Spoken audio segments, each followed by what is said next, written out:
Hi, I'm Amy. I'm glad you're here.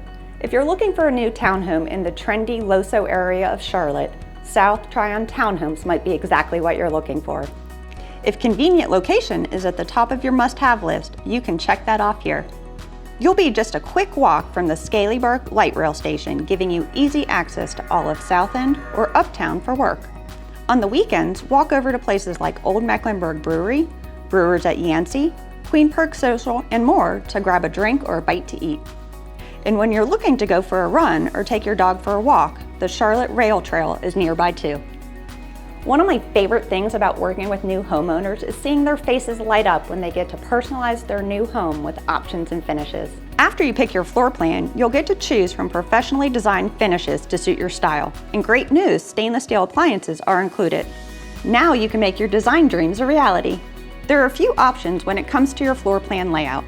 If you want 4 bedrooms and 1,800 square feet, you'll have a 1-car garage. Or if you prefer a 2-car garage, you'll have 3 bedrooms and 1,680 square feet. Either way, you'll enjoy a 4th floor with rooftop terrace, perfect for a home office or extra hangout space. So, what do you think? Are you ready to learn more information about South Tryon Townhomes? Schedule a visit today. I can't wait to welcome you home.